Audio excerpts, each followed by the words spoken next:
Please welcome to the stage today's host, Brad Cheney.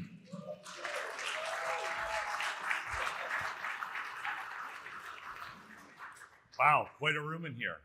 Nice to see so many friends up here today as we talk about what the future holds as we head towards an eventual auction to raise the US government somewhere near or above $100 billion. As part of that process, there's a fundamental change we're all gonna have to make in our businesses. We're gonna talk about that today. Morning, gentlemen. Good morning, Brad. So, Dave, as we were all kind of talking in the past, the NLRM came out.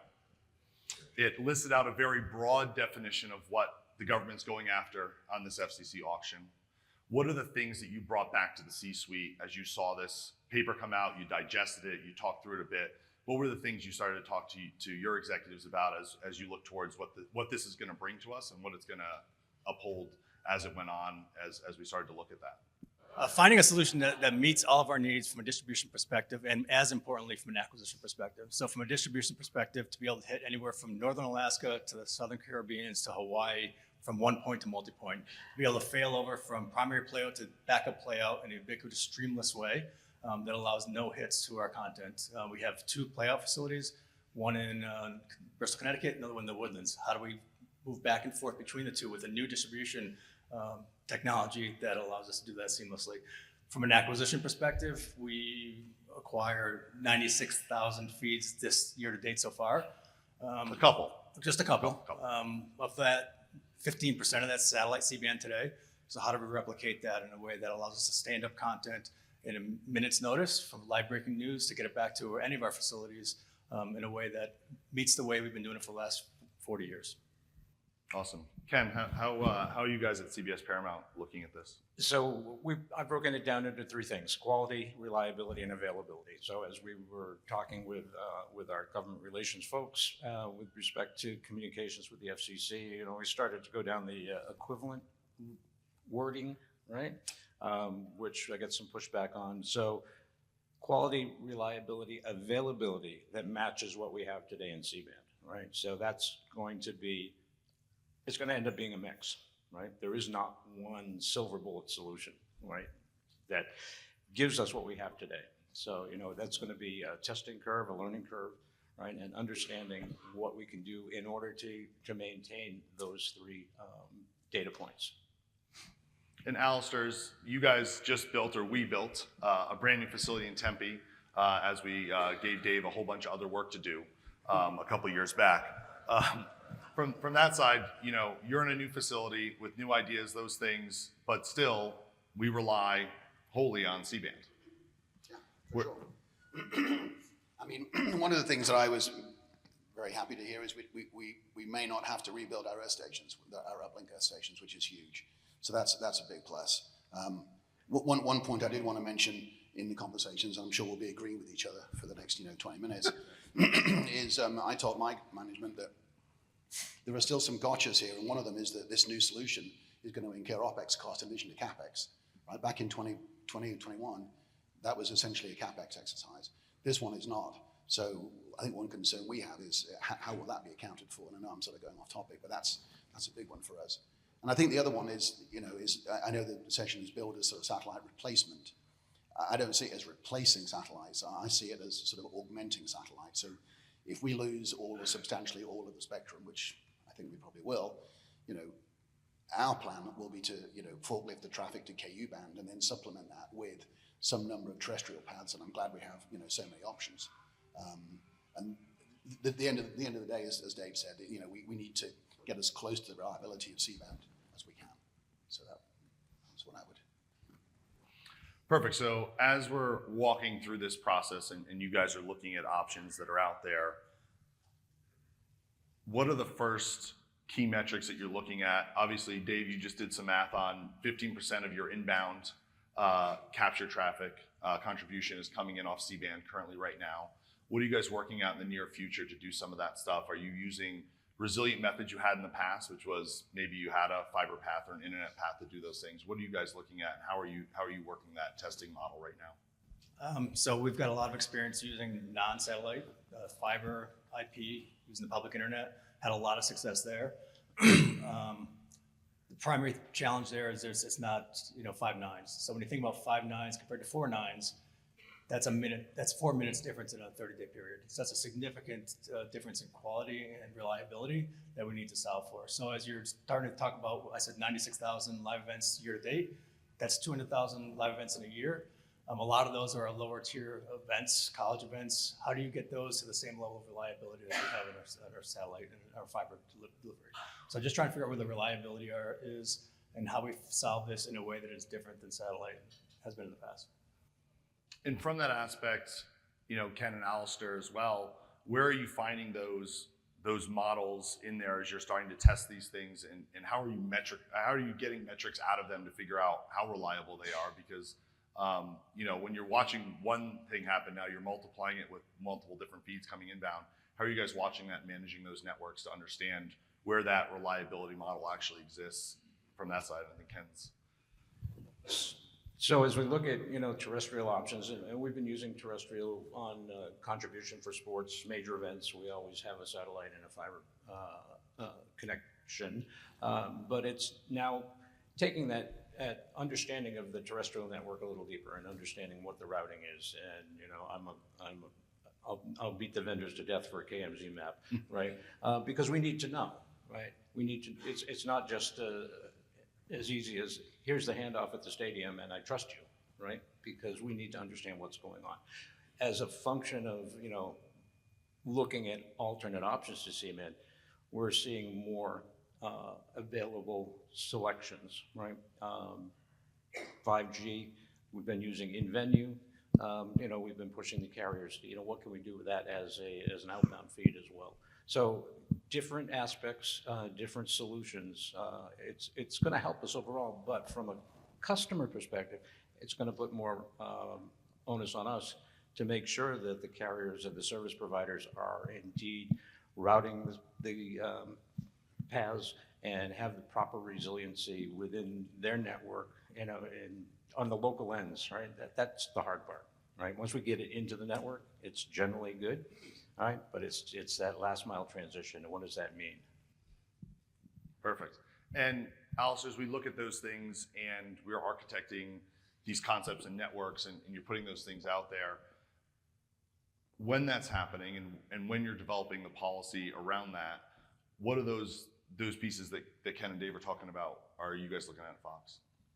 Yeah, so much like both of these guys, we're talking to all of the folks that have sort of terrestrial solutions. All the way from, all the way to sort of perhaps what I might call non-traditional, meaning sort of the LEO guys, for example, Amazon and Starlink. One thing that concerns me a bit is that, a lot of the solutions involve sort of packet recovery, with the internet being some portion of that recovery path. We pulled data that we have available to us for 190 markets. Excuse me. I looked at the internet outages on those 190 for the OTT paths, and it's quite alarming. It's not stuff that the ISPs probably openly publish because it's not stuff they want known, but some major markets, are down for hours and hours. So what's clear to me is that we can't rely on just a single option. In my mind, we need, KU band plus some number of terrestrial options in order to get that percentage as high as we possibly can. So that's, so we're openly working with all of the providers for these terrestrial solutions. And as we talk about packet recovery networks, IP divergent networks, satellite, the one beauty of satellite was we could back time our networks to make sure that at 6 o'clock, local news went on, at 6:30, national news went on, a sporting event that started at 8 p.m. went on at 8 p.m. to everyone across the country. How are you guys talking to the vendors about getting that timing locked in for across these things as we go forward in this? So what we've been talking about with vendors is you have to be no more than the satellite latency, right? Because you add that into our overall encode decode. We don't want to have to change. This is the quality, reliability, and availability, right? And the other two keywords that we focus on are latency and deterministic switching, right? So we have that in today's world, and we need to be able to maintain that because, as you say, evening news starts at 6:30 Eastern time, not 6:30 and a few frames in New York and maybe a few more frames in Denver. So those are the 5 key tenets, right? quality, reliability, availability, latency, and deterministic delivery. Can I just add to that real quick? Deterministic routing and latency, live sports. You want to be as low lane as possible. We do a large number of REMIs, remote integrations, right? So anytime we've taken 7 camera paths to 40 camera paths, those need to be low latent, they need to be deterministic, and they need to be synchronized. So how do you find a solution that does that at the scale we're talking about for remote production? Satellite and fiber does that today. I don't know that we have an IP that does that exactly the same way today. Yeah. And so as we also talk about the distribution networks you guys manage on a daily basis, obviously these distribution networks are continually growing. It's not that we're running what we have and that it all has stopped. No. It's more digital channels, it's more OTT, it's more over the top, but nobody's treating them unlike the broadcast networks that we're all running on a regular basis here. So what are you guys looking at when you look at that? And then as well, the networks don't end at the border of the United States. So how are you working on this look for international for your distribution? Because obviously, as Dave, as you mentioned, Alaska, Hawaii, Puerto Rico, the Caribbean, those places are all considered part of our distribution maps here in the US. What are you guys looking at there as that changes as well? Yeah, so we're gonna have to solve that, right? So satellite is point to multi-point. We can solve that whole footprint with one shot. How do we build a system that creates that ubiquity that satellite does? I don't know the solution today, but we're looking for something that gives us the same reliability, deterministic distribution to the affiliates wherever they may be in the existing footprint that we have today. He's good. It's on. Yeah. So from the CBS perspective, we have a normal distribution model of distributing on 2 separate satellites, right? Separate paths into the stations. So the Alaska and Hawaii examples, they can only see one of the 2. So we've been providing them with an internet backup for several years, right? So we've got some experience in those individual markets, right? And being able to utilize that technology kind of early on, right? But the question is, as we look at doing that across the entire network and other international locations, we service the Caribbean, we service Latin America, we service Canada. So it's now turning it into a larger network, right? And a larger network that you can manage and deliver, because not all affiliates get the same programming at the same time. We have an East Coast feed normally and a West Coast feed, except on football Sundays where we have 12 feeds, right? And shifting affiliates around, they start in one place, but they don't all go to the same second place, right? So there's a lot of that operational work that needs to be tested out in these various solutions. And Alistair, as we look at those things and we look at international, we look at the growth of OTT, and those pieces of the puzzle are kind of coming into the fold, what pieces are you looking at as well to, we're expanding into some other countries now too as well. How is that fitting into your distribution model? Although interestingly, the other countries at the moment don't have the spectrum challenges that we have, or about to have here in the US. But like both of these guys, Ken, I could use the same words, right? We in the US, we have 2 broadcast satellites and 3 for cable. So same exact model really that they're using, and much like the others, we have traffic to Caribbean, etc. Overseas, obviously we're expanding Latin America a lot, but they don't have the spectrum challenge there. At the moment, right? Who knows what will happen, down the road. But yeah, so yeah. And one of the things that we've all talked about, so we're talking kind of network distribution, kind of the top layer of what goes on, but really a lot of our businesses are based upon cable distribution and getting to those MVPDs. And look, we all know in the room that you get to, a large customer base, I won't give a number on it, a very large customer base within the top 10 MVPDs across the US from that side. And we can get to those very easily, multiple paths, fiber optics, satellite, the whole thing. But it's really that next 700 plus MVPDs that are not part of that list. How are you guys looking at that? Because when I do some napkin math about all the stuff we've got in satellite, and you look at the bit rates at that point and you go, wait a second, I've got to get more than 10 gigs into a place so that it's not just that we're worrying about us at Fox, we're worrying, it's Disney, it's Paramount, it's, everybody's Warner Brothers, it's everybody in that mix. That number gets really big going into a place that doesn't have necessarily a full 10 gig connection even into that spot. And we're saying we're going to put 10 gigs of video into their facility, if not more. that's the bit that worries me the most, right? It's not, I mean, our broadcast markets for the most part had some reasonable level of connectivity. And as you said, we can get, we can go to the top 5 or 6, MEPDs on the cable side, fiber into them, satellite into them. We've got, whatever the number is, 90% of the eyeballs. But it's that extra 10%, and that's the bit that worries me. It's the small water and power companies that provide service to a small group of subs. That's going to be the real challenge, and I think we're going to have to get creative to service those with the required bandwidth. And I think it's going to be a real challenge. That is the bit that worries me the most. Yeah. I think it also spreads the cost out.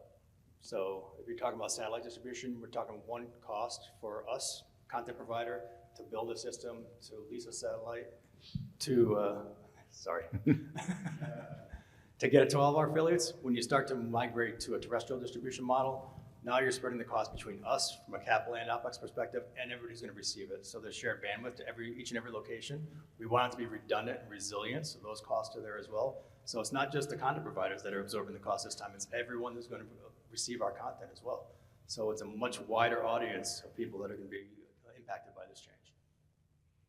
And Ken, as we talk about those things, and we had a good conversation, one of the things in the LRM was the fact that, the reimbursement process, and we can run it like we ran the last auction, which obviously, as everyone's mentioned up here, it's not a one-for-one setup. We're not just crunching some spectrum down, buying some capital, and having a distribution network that exists. What do you see as those pieces we look at that OpEx puzzle that you're going to have to go after with the U.S. government to make sure that it gets stuck into the reimbursement model for everybody? Yeah, that's going to be a challenge to figure out exactly what that means. So kind of the blanket statement, if you will, is you have to pay for our OpEx for 10 years. Now, what does that actually mean, right? We don't know yet, Right. Because, as Alistair alluded to, there's a world of K-band with packet recovery, there's a world of 5G, there's a world of terrestrial managed, there's a world of terrestrial internet. It goes into, I think, Alistair, you wanted to have a kind of gateway box that takes all of these things in and then makes the decision on what the best feed to use at any given time is, which is good, because then we can leverage, those different technologies. But the OpEx cost is going to be a real topic of discussion, right? And I don't know what the flavor of the commission is going to be on that. To your point, Brad, there's a belief that it's going to be as easy, not that it ever was easy, or easier than what we did originally, right? So there's a lot to take in there, and I think kind of drawing a line in the sand, 10 years is a good place to start, right? As we try to figure out what our options are and what the viable options are, because there's a lot of options on the table, and they have to be tested and vetted to make sure that they provide, again, quality, reliability, and availability to meet the service level that we have today. Can I interrupt for a So 10 years is a good place to start, but that's today's technology, right? So we know we're all trying to advance our content quality and resolution.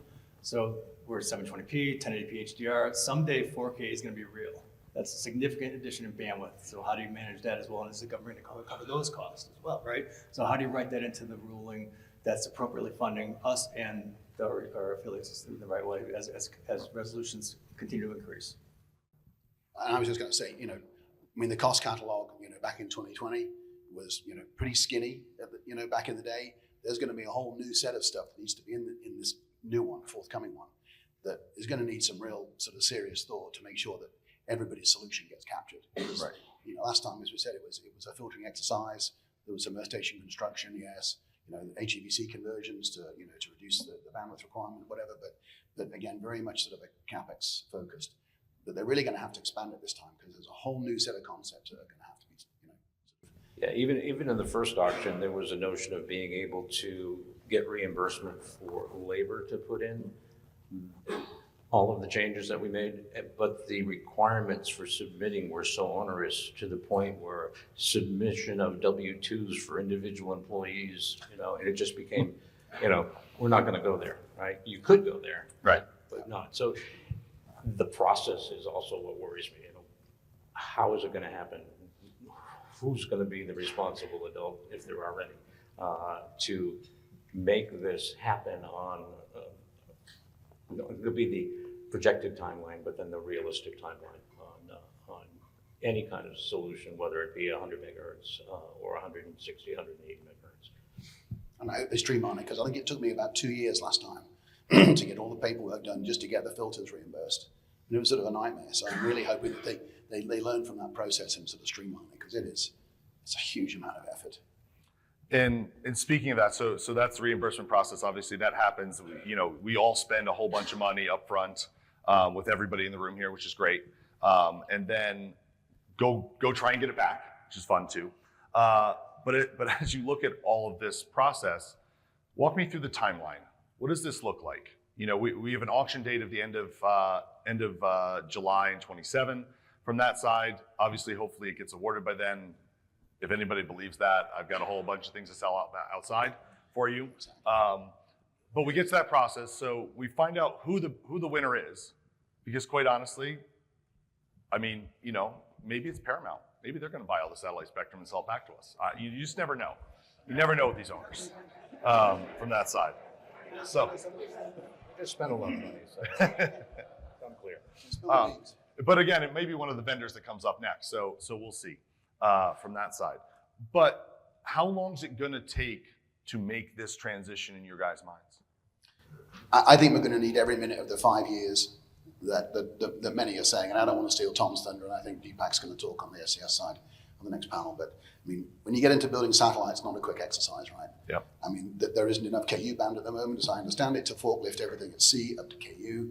So we are to some degree hamstrung by, when we're going to get KU assets in the sky, and at that point we can start converting antennas across and dual illuminating. Which, I'm again speaking for our, we probably have similar numbers of stations. I mean, it's going to take me the better part of 9, 10, 11 months to convert safely all of our broadcast affiliates over from C to KU, for example. So, and as you know, we said this a couple of weeks ago. That's So, optimistic.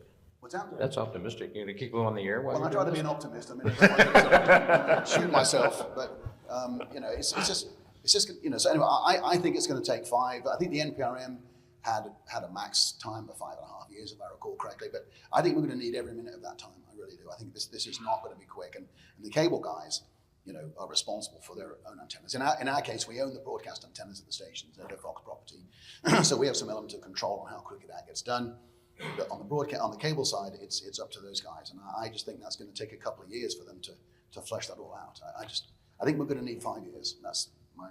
Yeah, I think it's a 5-year cycle. So you just have to plan that it all goes right. This notion of trying to hold on to only 100 megahertz auctioned off, although possibly nice, probably not realistic. And as far as a long-term plan, you just have to plan for it all going away, right? So if you look at the various options and, this notion that SES has put forward with new spacecraft, C-band up, K-band down, that's a good idea. We like that. But that's a 5-year plan, right? So what happens in this 5-year plan? So during that 5-year plan, you can start to overlay these other terrestrial solutions, right? And drive toward, an ultimate replacement of spacecraft capacity. If that's part of the mix, it might not be part of the mix for everybody, but certainly from a broadcast perspective, that's what we have now. We could overlay other solutions underneath that, work on this whiz-bang Alistair box, we're going to call it, of selecting the best quality feed coming in, and we can start to do that, right, right away. Awesome. Well, I want to thank the 3 of you for coming up and spending some time today in front of all of our, exactly, it flies. When you're up here having fun, it flies. And these 8 fine individuals and friends also represent all of the manufacturers who are interested in being a part of the conversation here today. So we really appreciate all of you joining us today. The beauty of the room here is that, look, it's about learning about what's out there. There's a lot to get through. There's a lot of people up here. We've limited them to 2 minutes. You can't see the clock, but there's a big clock down here. I've signed all of you in the room up for this, which is if they go under their time, you have to go to their booth and see them. Just saying, I think it's a pretty fair statement. So But without further ado, we'll get going. You can introduce yourselves in the first question of where you're from and what you guys have. But the first question to each of you is, and G, I'll start with you, which is who you are, what's the product you're bringing to the table here, and what do we need to know initially? Thanks. G. Morgan, lead sales for Globecast. We are a managed service provider, first and foremost, been around about 30 years. Long time satellite broadcast distribution partner, and we've migrated more to IP distribution over the last few years. We've reduced our satellite antenna footprint globally by about 103 antennas over the last 18 months. So we've embraced this migration, but it is very much going to be a hybrid world going forward, I think, as you heard from the previous broadcasters. So our responsibility is to stay close to the customers, stay close to our partners, many of whom are in the room, and roadmap and plan to support our customers no matter what their decision is. Awesome, thank you. Michelle from Alluvio, run us through. Hi, everybody. Michelle Munson. I'm CEO and co-founder of Alluvio. And I will say that I've been waiting for this day since we started the company. The purpose of the Content Fabric, and in its present release for this conversation, the Global Broadcast Fabric, is to address over the top exactly the three requirements that the replacement of satellite brings, which is the reliability, the availability, and the quality that broadcast has had. The Fabric is a global any-to-any network built on top of TCP/IP with a novel decentralized content routing protocol. And it allows for live feeds to be distributed, meeting the latency targets, sub 100 milliseconds end-to-end US, sub 500 milliseconds globally with live broadcast feeds. It does that with deterministic global switching, and it does that with multipath SMPTE 2022-7 routing throughout. And we've brought it forward to a point of maturity now that it allows for broadcasters to extend the nodes into their data centers and also to receive directly into affiliates. And finally, most importantly, it has one-to-many economics, meaning that those receiver costs do not grow with number of receivers due to the any-to-any routing. One distribution serves all receivers, and along with that, each receiver is dynamically able to become a new output, and I'll talk more about that later. Perfect. Awesome. Thanks, Michelle. Alan. Thank you. Alan Young from Zixi. I spent most of the first 30 years of my career in and around C-band, so I know how reliable it is. And there is no one technology that can replace it. And the reason for that is C-band is very simple architecture. It is a very dedicated infrastructure. And so Zixi's solution for that is to use resilient software built on top of multi-use IP networks, and then hitlessly switch between them, always having a diverse path. The biggest problem with the reliability is the last mile. And so having diverse paths and then hitlessly switching between them in a deterministic way so that the latency is fixed and can be the same everywhere at every receive site is very important. And the added complexity that you get with that, because there is added complexity, requires a control system. And so Zixi has ZenMaster, which orchestrates and monitors and manages all of that complexity so that it's abstracted from the user. We believe that in doing that, you can create 5 nines, or maybe even better if you add more paths. So if you go from 2 paths to 3 paths, then you could probably get even better. Thank you. Awesome. Hi, good morning, everybody. I'm Rick Young. I'm the head of product for LTN. Thanks very much for organizing this event. We're really super excited. And like Michelle, I've been waiting for this moment for many years. LTN, if you folks don't know, is really the only global IP video network that was built for video entirely, completely from day one. I really love the previous conversation where the three gentlemen were sharing their requirements. I'm the head of product. I have the easiest job in the world, which is simply to listen to those requirements and translate them into stuff that we build. And those requirements were the requirements that were built, that we're guiding the network from day one. Reliability, 5 nines, 6 nines SLA. Today we offer a 6 9 SLA for all deliveries. Availability and reach. We need to reach every location that we need to hit, both domestically and around the world, and that was a big part of the conversation as well. Multicast, bring one feed in and deliver it with synchronized latency to every location in the world. That's something that we can guarantee. Broadcast networks demand it. We heard about sports, we heard about news use cases. And I guess the last thing I'll say in terms of requirements or where we are, and we'll talk more about this, is the early days of the LTN network were very much about OU, event-based workflows. We continue to do those today. The last 8 years or so, we've been moving channels from satellite onto IP with great success. Sometimes we do that as a primary, sometimes we do that as a backup, sometimes it's some other variation that sounds like that. But that's what we've been doing for 15 plus years. The requirements these gentlemen laid out in the last panel were the ones that guided the network from day one. So we're super excited to have this moment in time. Awesome. Rick Gibson from Lumen. Yeah, Rick Gibson, Lumen Vivix. At our core, we are a transmission and managed service provider. So what we're focusing on is a complete hybrid solution. You know, we have satellite teleports and we have the underlying network, you know, that a lot of the solutions that you'll actually hear today will actually be using.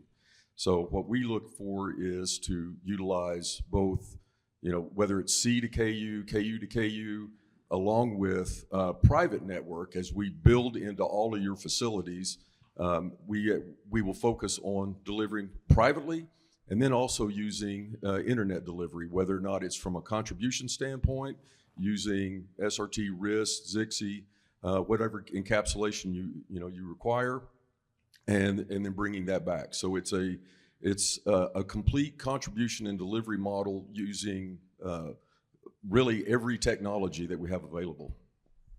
Awesome. Kellum. I'm Kellum Dean, I'm from Cinemedia. I'm Director of Distribution. My whole focus is on how do I help customers move their content from B2B applications. Cinemedia has been helping our customers in delivering securely content for 30 years over satellite. I echo all the statements that we've heard before: deterministic, high availability, the performance is guaranteed, and also operating model is really well understood. It's a consistent, simple operating model. As Cinemedia, in helping our customers, we provide receiver devices, which I think are central to this conversation. We've heard about this, and I do agree, there's no one silver bullet. There's no one technology that will solve this.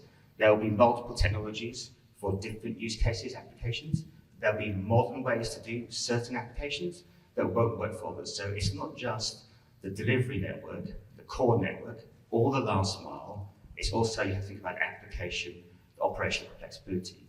I think Alistair mentioned this. It's a box at the edge that can receive across any network technology, be it KU with VSF standards, be it IP, be it 60, be it SRT, be it any protocol.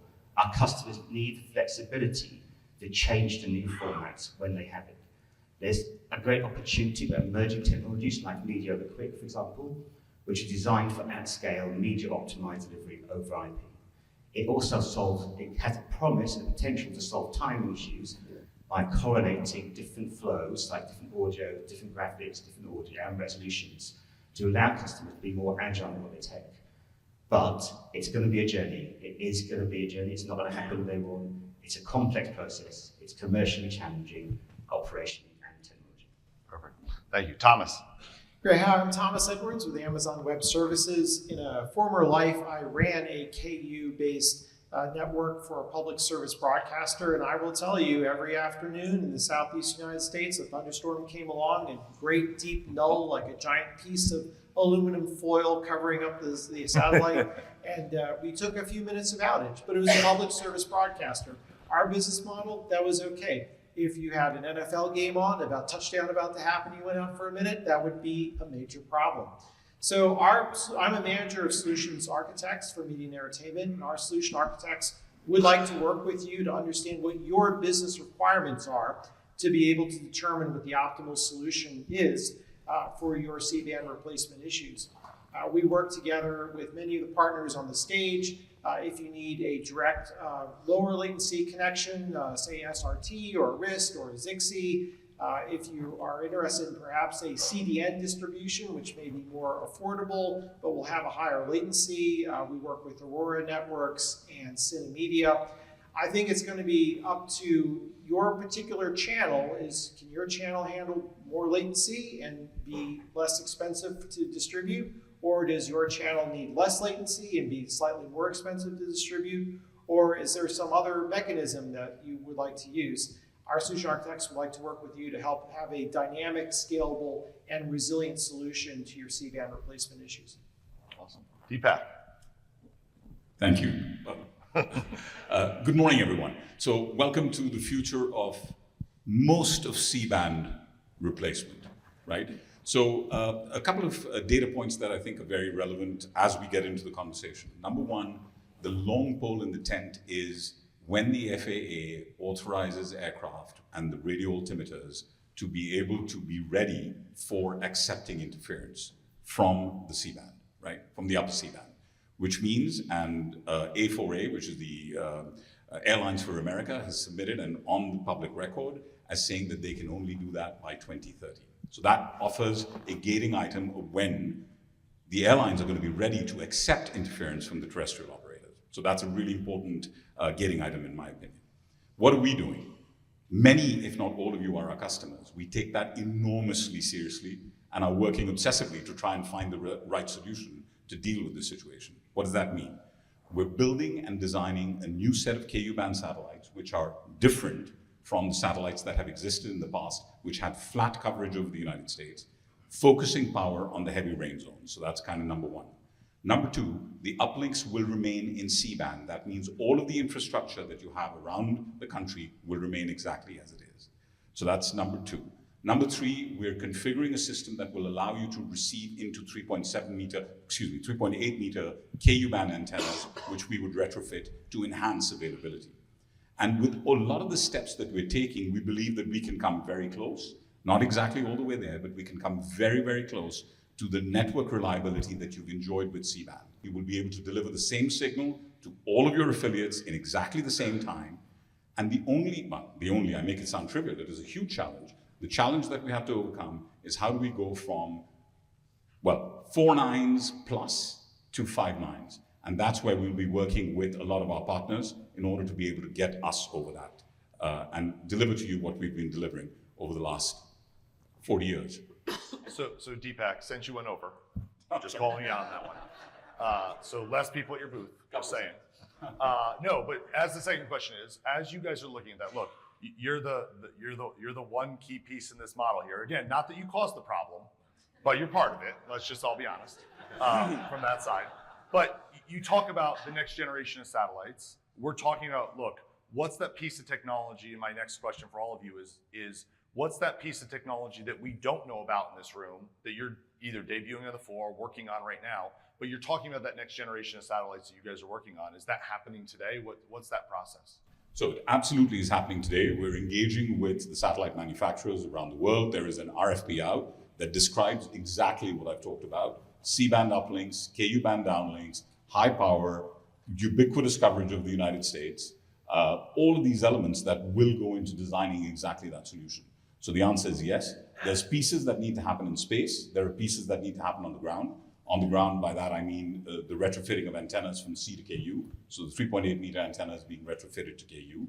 The timelines work, at least on the initial indications we have from the manufacturers. And what's that timeline? So for me, the timeline remains what I just described, which is the gating item of end of 2030, right? End of 2030 is when the airlines, which is a fairly important constituent in this discussion, are saying that's when we will be ready to be able to take on the interference because we've replaced all the altimeters on all of the aircraft in the United States. So that's and inbound aircraft, right, coming from Emirates and Etihad and you name it, right, Lufthansa. So all of that infrastructure has to come into place, and we believe that we're on a good track to getting there. Perfect. I hope that answered the question. Awesome, great. Michelle, tell us what we don't know. Well, I think in our case, because we're the newest technology here, people don't know how we've been deployed and what we're actually doing. And I first of all want to thank the people in this room that are working directly with us on this problem. And we're showing here at the show, literally, if you come over to West Hall, global switching of all outputs, which in the case of the Fabric is truly can be tens of thousands of SRT outputs off of the global Fabric all at once, instantly with broadcast picture quality. Alistair saw it 2 days ago. The most important thing about our stuff is it works, full stop. And I think all of this conversation always comes down to, does it actually, when you use it, do what the people say it's gonna do? In our case, we're now working with several major broadcasters on live feed, ingest, and distribution around the globe. In all cases, we meet the latency requirements. We do have true, and this is why this content fabric routing I've been talking about for the last 7 years matters so much.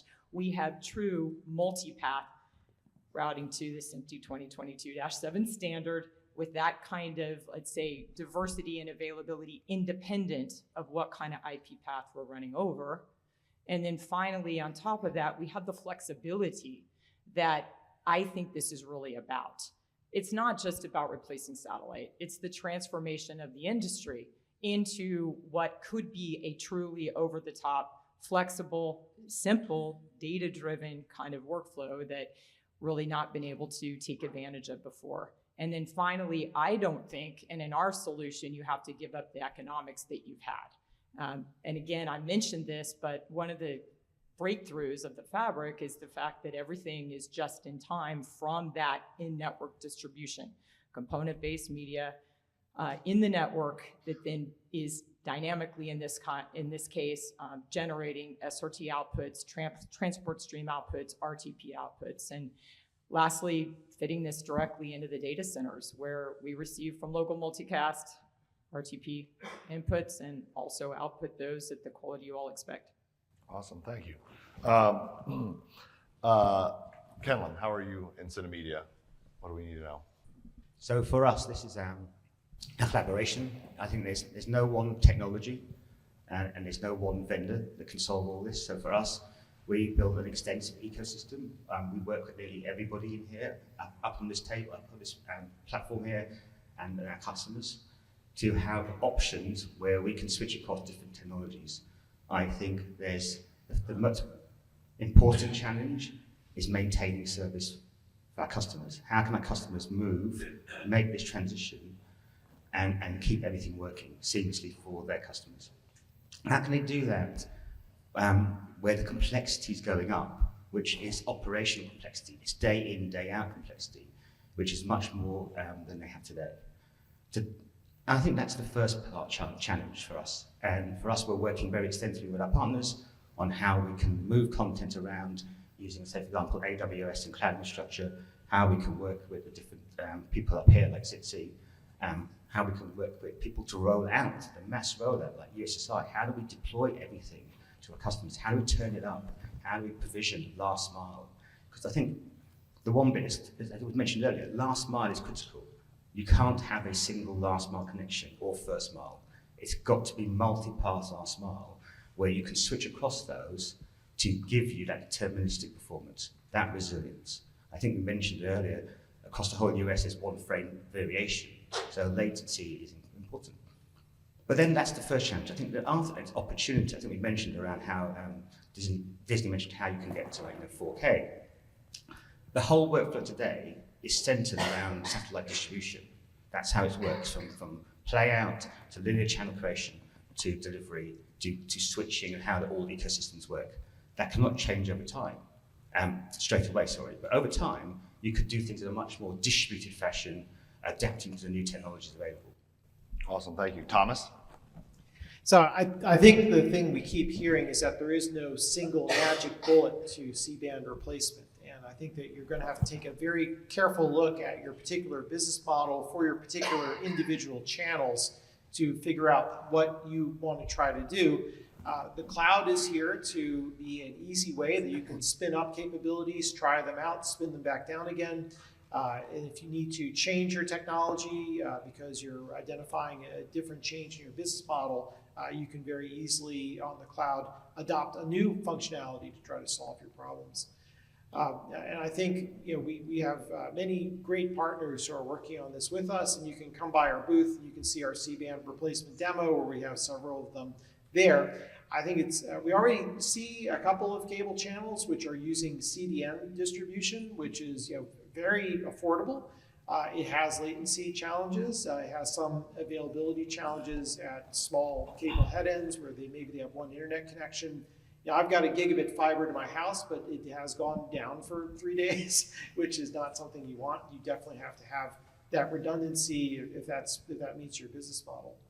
But we're ready on the cloud to help you try out solutions. If it is with one of our partners for reliable transport, if it is taking a look at new encoding mechanisms like HEVC or VVC to try to drop your bit rates down, we're here to help. Awesome. Rick Gibson. Yeah, so what we don't know, we're really well known for our contribution, right? Whether it's a VenueNet or our OU network, but we have a vast distribution network, whether it be from via satellite or via internet distribution. Key thing on our internet distribution model is it's last mile internet. It is you are in our network the entire way, so it's a managed solution all the way through, which reduces latency by far and provides a very reliable solution to actually deliver. So that's one of the key aspects in how we put these solutions together. You're using both the best of a dedicated fiber network at low latency with the ability to reach distant ends at with internet connectivity. Awesome. G? For us, it's operational excellence. Sorry. Operational excellence is the priority. So whatever choice you make, whatever migration path or paths are taken for whether it's KU band or IP distribution or the hybrid world, we have to make sure that operational excellence is the priority. One of the fun things about looking around this room and seeing everybody, and one of the differences I think between this situation and what's happened in the past with all the technology shifts we've seen in the past, this is government driven, and so the planning and preparation and everything that's going on right now is interesting to see in all the partnerships. Reminds me a little bit of like ZombieSat, where everybody pulled together industry wide to ensure. I know everybody's sweating now, but everybody pulled together to ensure that there was a seamless recovery, and this is going to be a challenging 5 years or 5 years plus, but I know that this group is going to make it successful. So perfect. That's it. Awesome. So I'm going to let the young cousins duke out who goes first next on this next question, because well, actually they're not cousins. They keep telling me they're not. Well, I'll defer to my great uncle Alan here.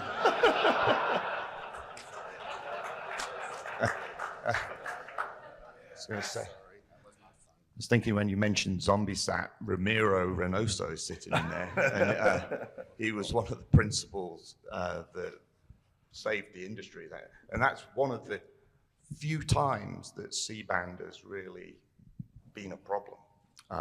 Anyway, I guess one of the things that a lot of people don't know about Zixi is that we're really an interoperability layer. We're not just a protocol. We act as a trust boundary for a lot of traffic as it passes through the workflow. It comes in, it's maybe wrapped in SRT, it gets processed, checked in, and then out to the next stage. We do a lot of that. And it enables us to work with other parts of the workflow and other vendors in the workflow. So it's not Zixi and only Zixi. it's Zixi going to Cinemedia or Zixi coming out of AWS. I mean, we work with pretty much everyone on this panel and many others. Just to give you an idea of the scale, in the last 12 months, Zixi software has processed 1.7 exabytes of video traffic. And to put that into perspective for you, that's about 450 gigabits per second continuously of traffic. And so 46% of all of the traffic on the Zixi platform is SRT and RIST. So it's that capability that allows us to work in the workflow scale-wise. The question's really about, if I remember, is about sort of what folks don't know. And I'd like to answer that in the context of sort of the conversation that's an underlying theme here, which is timing, when. So much is up in the air. Like, when will the FCC make its decision? When will the FAA make its decision? When will satellites be launched in the air? Those are big, long-term time elements that nobody really has control over. And it strikes me that, you know, from an LTN perspective and Alan's perspective at Zixi and lots of other folks on this panel, we've been doing this for a long time already. The timing, our clock started 15 years ago in this context. We've been doing this for national broadcast networks and national cable networks for many years now.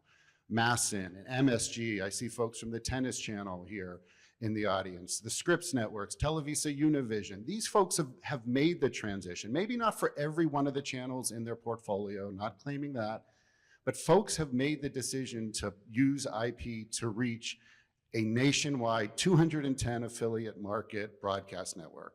They've made the decision to reach all cable head ends. And just the thing I'm not sure everybody understands or everybody knows about LTN today, we're in 1,400 plus broadcast stations today delivering content. It'll be 1,700 with a project that we're working on right now in a couple of months. We're moving folks off of satellite or parts of their portfolio off of satellite in a couple of months. It's not a 9-month proposition. It's not a 12-month proposition. The timing is real. And on the cable side, on the MVPD side, of course, everybody can reach that top 90% that we talked about earlier on the last panel.